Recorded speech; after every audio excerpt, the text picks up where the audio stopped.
সাকিব আল হাসানের ব্যাটে কোনো স্টিকার ছিল না, এটা আসলে মার্কেটিং ঠন। কিভাবে? বাংলাদেশে একটা উক্তি আছে, বাংলাদেশের জান বাংলাদেশের প্রাণ। সাকিব আল হাসান। বিশ্বজুড়ে সাকিব আল হাসানের ফ্যান অসংখ্য। বাজে ফর্ম, বিশ্বকাপে ভরাডুবি এবং স্টিকারবিহীন ব্যাট দেখে সবাই ভেবেছিল সাকিব আল হাসানের কেরিয়ার শেষ।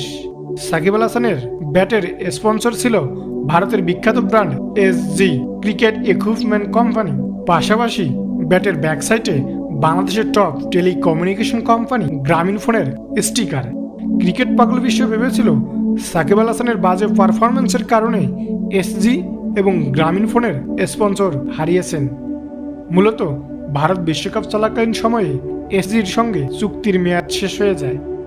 চুক্তি নবায়ন করতে চাইলেও সম্মতি দেননি সাকিব আল হাসান। অথচ এটা ছিল জার্মানের বিশ্ববিখ্যাত স্পোর্টস কোম্পানি পুমার মার্কেটিং স্ট্র্যাটেজি। কিভাবে? 2023 ক্রিকেট বিশ্বকাপে সাকিব আল হাসান কোনো একটা ম্যাচে ব্যাটে কিংবা গ্লোভসে কোনো স্পন্সর লোগো থাকবে না। সেই মার্কেটিং স্ট্র্যাটেজি নিয়ে সাকিব আল হাসান পাকিস্তানের বিপক্ষে ব্যাটে কিংবা গ্লোভসে স্পন্সরের লোগো ব্যবহার করেননি। আসলে এটা ছিল ফিফল mindset.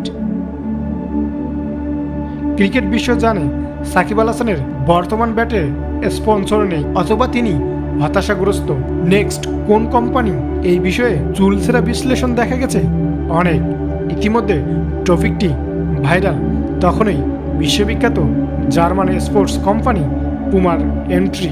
Marketing actually mind game, বুদ্ধির খেলা।